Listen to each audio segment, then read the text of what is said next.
I always get so excited when I see a very clear video. I've been upgrading my technology. Welcome to a mystical Monday. Yet another mystical Monday, my dear friends. We are creating a rhythm, right? We're creating a rhythm. I have not counted how many mystical Mondays we have shared together, but if you are new to these live stream series that I host on a Monday, not every Monday, but probably 2 to 3 times a month, that is dedicated to wisdom and dedicated to all things mystical, magical, beyond our ordinary perception. That all things connected to our soul, to our heart essence. So this transmission is dedicated to the wisdom of Tarot. And while more people are joining, I wanted to say, so good to be with you. It's a beautiful day. It's a beautiful day to be alive, to look at and all the opportunities that present themselves to us, the opportunities to grow in a new way, the opportunities to tap into our creativity in a new way, and to overcome any fear through the power of our creativity. This is what's going to be the topic of today. Hi, Anna. Hi, Svenja. I love seeing my how to say that, consistent viewers. So good to be with you, beloved. So good to be with you. So if you and I meet for the first time, you're like, who is that woman? My name is Katarina, and what I do in the world is I help people share their embodied wisdom and then turn that wisdom into prosperity, so they could serve and fulfill their higher purpose from the place of thriving, from the place of impact. And I love sharing my message on this magical, miraculous way that's called live streams. It's one of my favorite ways. and I encourage other people to share themselves on a live video, because what a unique opportunity we have. So, darlings, I am so excited to talk to you about Tarot.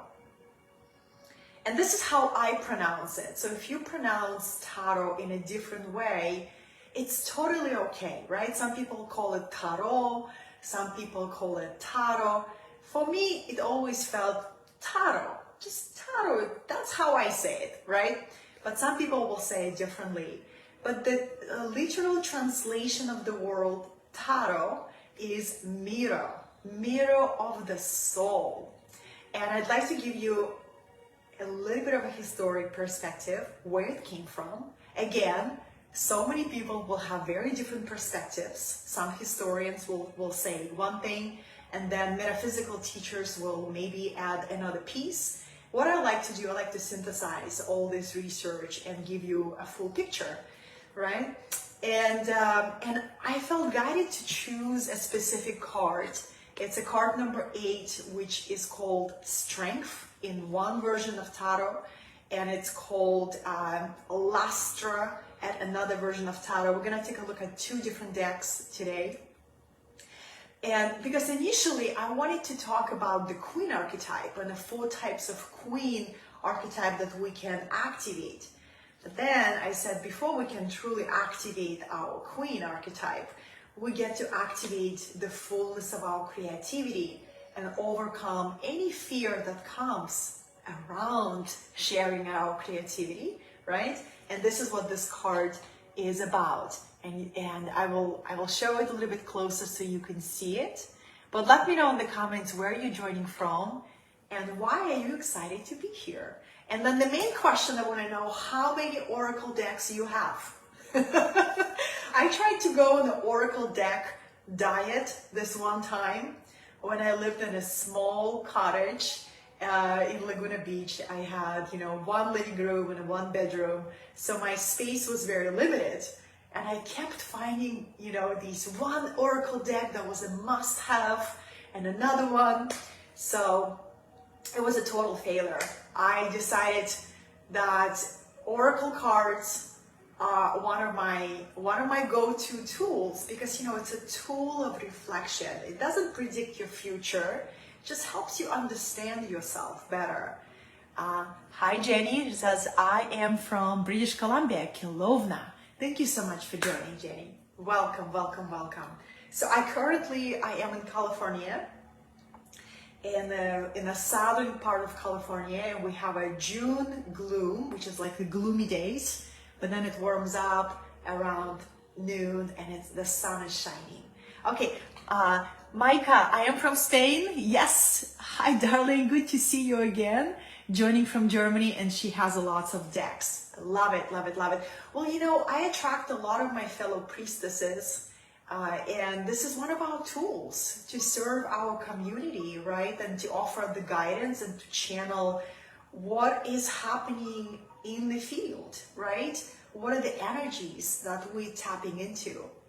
So it's a beautiful tool that we can use.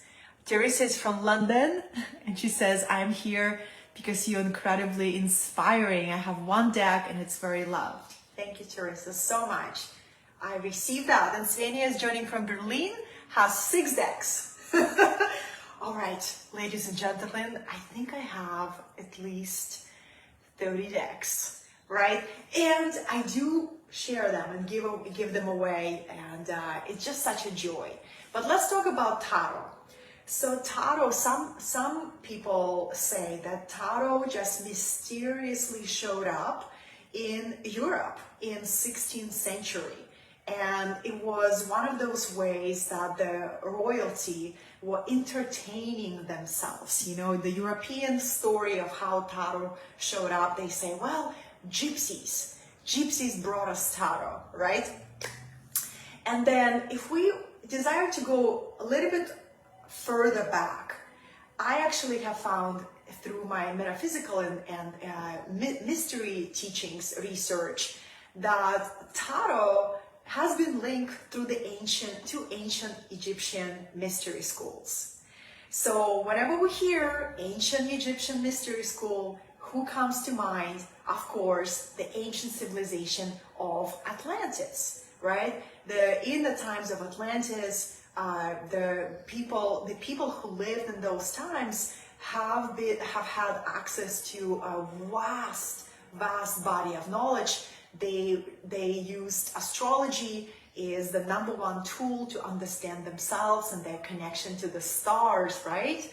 So from my intuitive perspective, tarot comes to us from Atlantis.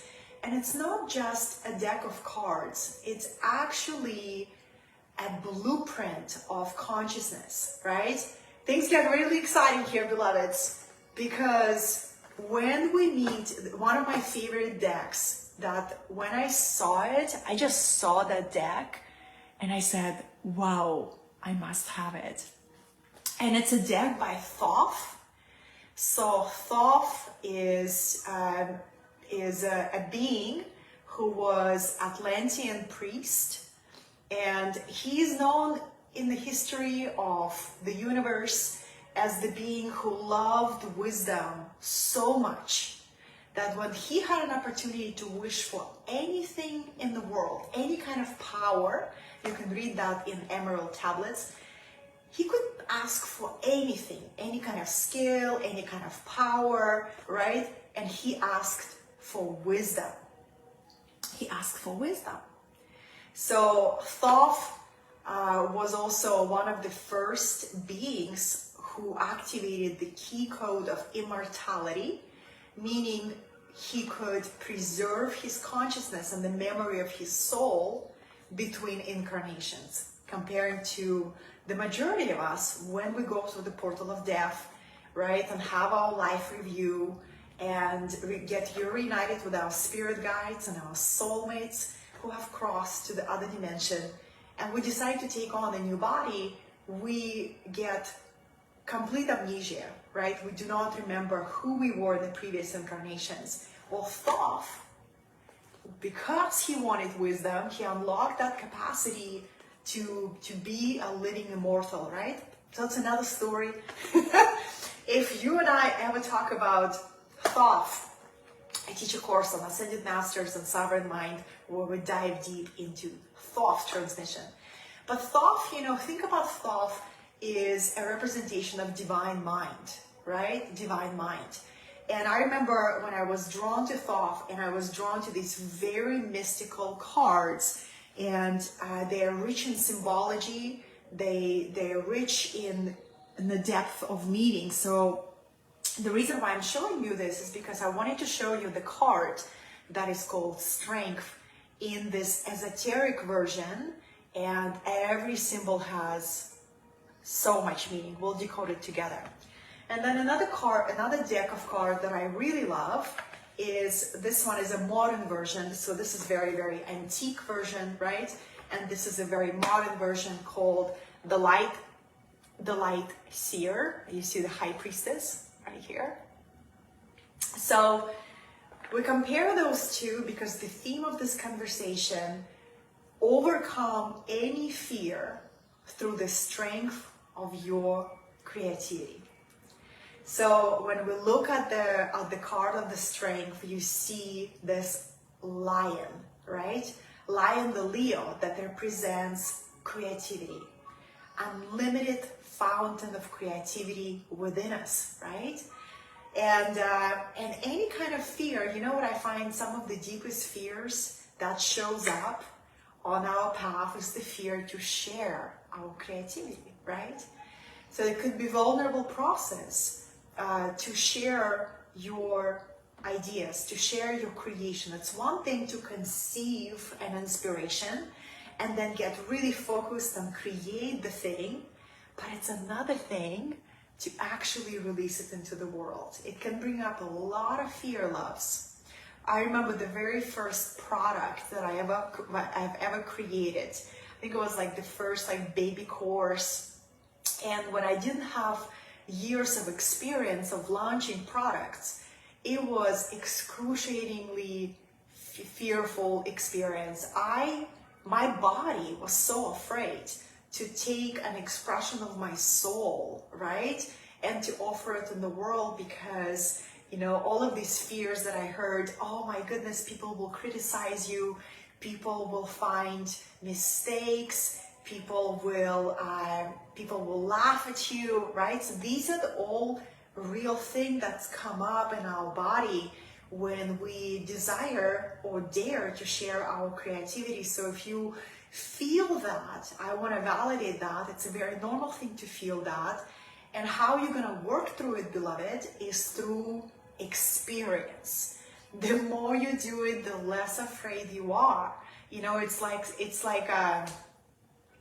like diving, like a scuba diving, or parachute skydiving, right? The very first time, you have no idea what you're doing. You don't know what waits for you on the other side. I remember the first time I did skydiving back in Russia. Actually, I grew up in Russia, and I got out on that plane, and I was the only woman on the plane, and and the instructor said, the only way out of this plane is with your parachute on your back and you go down.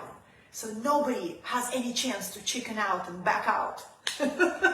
So I was 20 years old, I'm with this military parachute, and I remember coming down to the door that he kept open the entire time.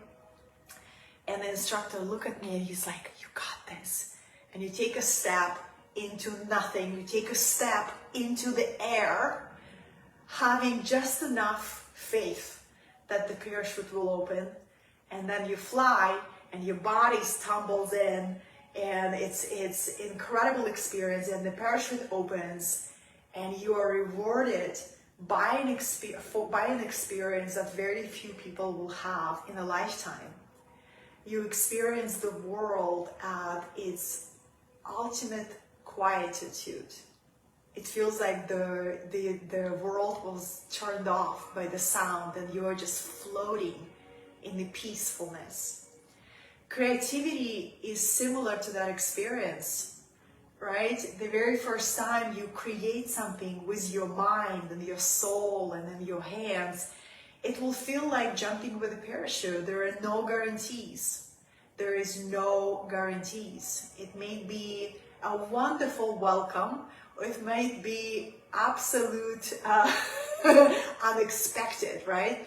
And that's why the fear comes up, beloveds. And this is why I wanted to share with you this card that it's called in an esoteric tradition of tarot. It's a card number 6, and in the modern version it's a card number 8. The numbers are important because there is a major arcana and the minor arcana.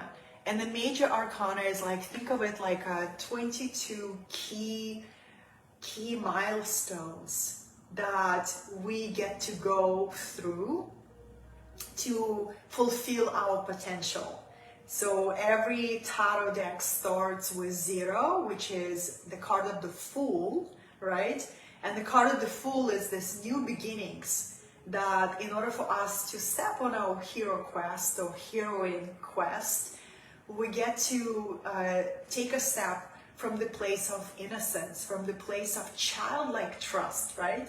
And then the second card is Magician, that the second milestone is for us to activate our ability to communicate. Magician is all about communication. It's not just turning something from nothing into something. That's part of the Magician.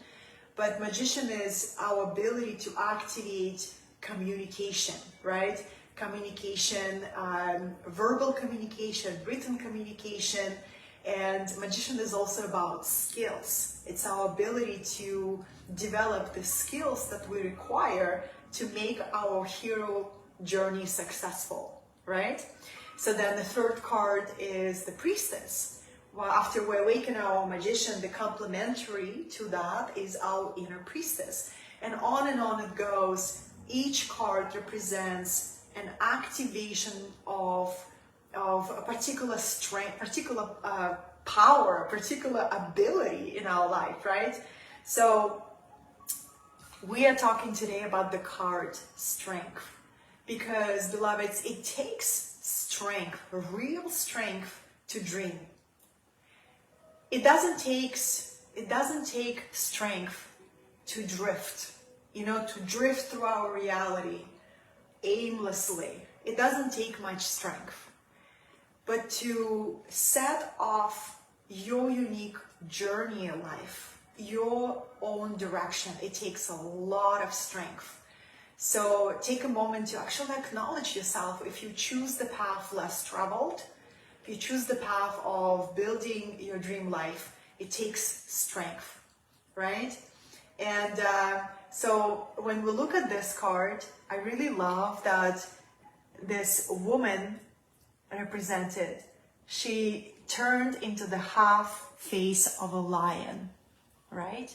Because Leo, the lion, represents the courage, creativity, and leadership, right? And these are the 3 things that are truly needed on our path whenever we share our creations with the world. It takes courage, it takes self-leadership, right? And it takes passion. So the passion, if we don't have passion for what we create, it's just not going to be successful. We won't be able to see it through. And this is why the esoteric version of this card is called lust.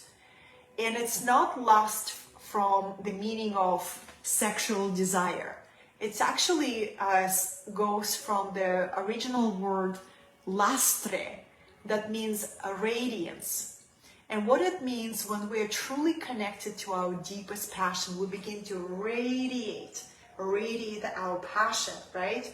Where we truly are on fire with our message, with our creativity, we radiate that.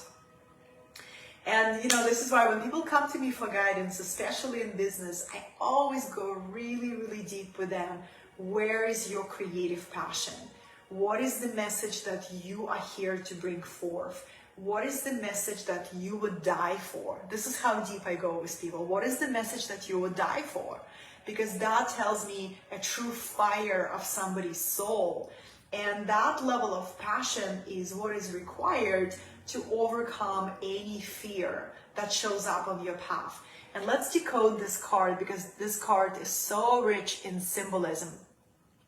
There's a woman that is naked on this majestic lion, right? So let's decode the symbolism. This is a naked woman in this ecstatic moment. She is holding the cup. She's holding the cup that is filled with a beautiful red energy, right? Yeah. So take a look at this, and she overcame her lower nature, and she unlocked her higher nature, right? Her higher nature of creativity, of passion, of vision, and she tamed the lion. So it takes strength to go through this process. And that's why the passion and the love for your message, for your work, is what actually going to carry you through. So she's in this ecstatic bliss. Look at that. Yeah, all kind of creatures are showing up. So I really love the esoteric version. If you have joined just a little bit later, I would introducing the Thoth tarot deck that comes to us from very, very old times. And Thoth is considered to be the very, very wise being, one of the first immortals, the god of wisdom in the ancient Egyptian traditions. He could pick anything under the sun when he had that chance. And he said, all I desire is wisdom. And so he became one of the wisest beings in the universe. So let's take a look at this one. The strength to overcome any fear is to embrace the fullness of our creativity. What I love about this card, we not only have a woman that is half lion, half human, she also has this tender little baby animal that represents the gentleness. So when I look at this one, she's looking into the world through the eyes of courage and creativity and passion and leadership, but she stays connected with the gentleness and the tenderness and the energy of grace, right? Yeah, so your leadership can be, there is incredible power in graceful leadership. There is incredible strength in softness, right? Strength is not only one way that is blazing the way forward. That's one aspect of strength. But some of the incredible strength can be expressed through the soft touch, through a tenderness that you can express through your heart. It's beautiful, right, beloveds? So as we've shared, if you have some fears that come up whenever you innovate, right? So, I've launched many programs in my life. So launching a new program is, I tap into the strength of my experience, and now it's exciting. It's like this passionate process that I go through, right? But every time I'm being asked to innovate, to do things in a new way, that fear comes up, because innovation is risky by nature. Innovation doesn't give you any guarantees.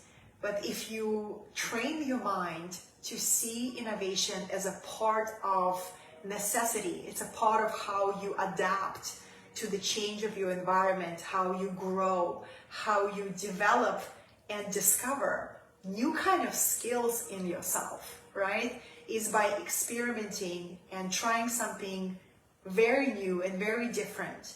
You unlock new creative potential.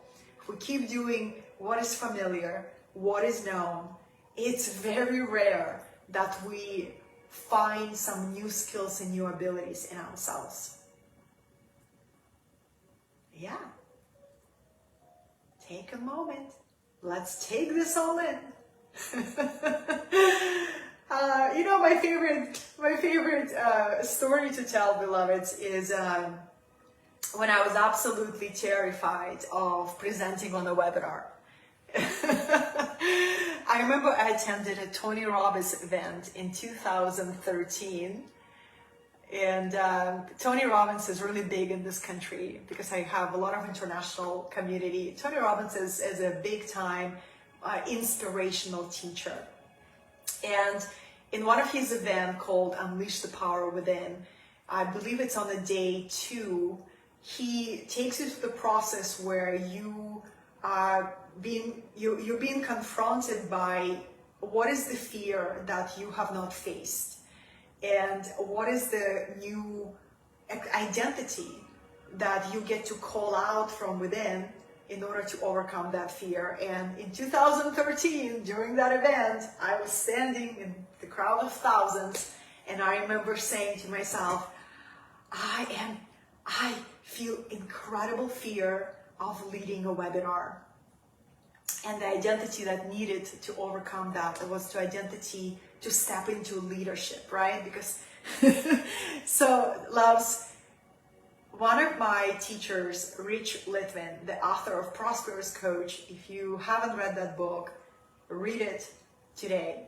He says something really impactful. He says, fear masks desire. And I have found this so true in the area, in the context of creativity, right? In the context of creativity, fear masks desire. Whatever you have resistance to, whatever you are afraid to experiment, to create, that's where the desire of your soul is to expand and to grow. And your personality doesn't want to be looking awkward or incapable or, you know, not perfect. And that's why the fear comes up. But if you remember, fear masks desire. Whatever you're afraid of, that's where your creative potential lies. I have found this to be true again and again and again, whether it's live video, writing books, teaching workshops and events. I remember I led my very first workshop. I was absolutely terrified. I was overthinking it. I couldn't sleep well the night before. And you know, when you step into the moment and you trust, this experience shows up. It's time for me to activate that ability. I remember the first workshop I led, I was in ecstatic bliss, just kind of like this woman in this card, where you tame your fear, you begin to ride a new current of creative freedom. And after I led that it was actually first retreat, I discovered a newfound creative ability, right? And its ability to teach in person, and it's so magical. Nothing compares to that, right? So this is why I know it's to be true. Fear masks desire. And whatever you have resistance, creative fear, you can overcome it through the passion of your soul, through the creative fire, right? And sometimes people say, oh, how do you get there, Katarina? Well, it's the same process, how you get yourself aligned, how you get yourself inspired, right? It's getting yourself to a higher, expanded level of consciousness. And a lot of people will do it through the process of opening their heart, right? Moving your body, taking yourself through visionary exercises of why this vision is important to you. But there is many ways how you take yourself through the process that you are on fire, in the field of inspiration. And then the fear is just like, becomes like a noise. It's like a noise that gets in the way. And again, loves, with the creative process, experience is huge, right? Is the more you do it, the more you go through this creative process, the more exciting it becomes. So if you postpone your experience, you postpone your growth. Right? You postpone your growth. So a lot of these things, when it comes to creating something, and right now we are in the era of creativity. We are in the industry of creativity, right? Yeah, Gabrielle, good to see you, love. Good to see you. So the creatives, this is the age of creatives. This is the age of creatives. So creativity is all through experience. If you look at any kind of artist, right?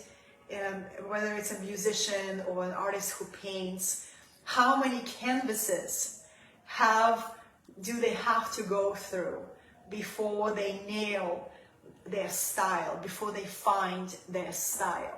How many canvases? Probably hundreds. When I think about, it was one of my favorites is Picasso. When Picasso would go through hundreds and hundreds of canvases until he was satisfied, until he would find, this is a true expression of my work. And I am in the thought leadership space where I work with other creatives, with other teachers, with other online leaders, online mentors.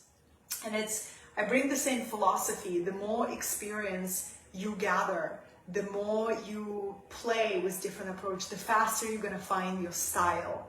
But if you don't experience, if you allow the fear to stop you, you're not going to find your style. It's going to take you another 10 years. So play. See it all as a great play, as a great adventure. And you are going to open that lion courage, that lion creativity within you, the lion leadership. That was what is required, awakening the creative passion. And any fear that stands in the way just becomes less and less real, less and less frightening. And that's the jewel, that's the reward of this process. You begin to live as a liberated divine human, not afraid to pursue your dreams, not afraid to create, not afraid to go for what you truly, truly desire. That's the message for today.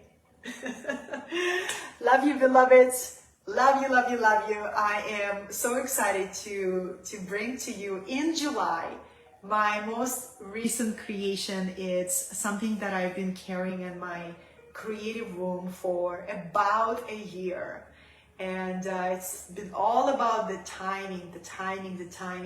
And it's a mystical community where we will dive together into all kind of embodiment practices and rituals, the wisdom of tarot and shamanic animals, and I will announce it in July. So it's coming, and I'm so excited to create a portal for mystical wisdom. I'm so excited to see my beloved students who are coming to in-person Gene Keys Intensive. It's happening in 2 weeks.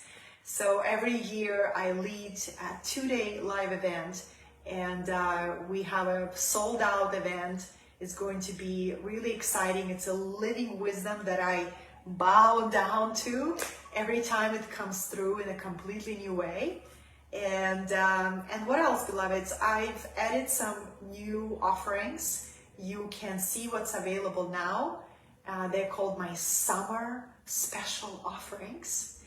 And you can go to my Instagram profile and click on the link in bio and just see my offerings. There is a free business course that I'm giving away, and you can find the link to my podcast, YouTube, and also my summer offerings. I love you. Thank you for sharing this time with me. The wisdom of tarot, to me, it's a beloved companion. It's just as effective as I-Ching and the Gene Keys. It's just a different tool, and I love working with that. And if this aligns, we're gonna go deeper into the different tarot. But this one is one of my favorites, is Strength to Dream.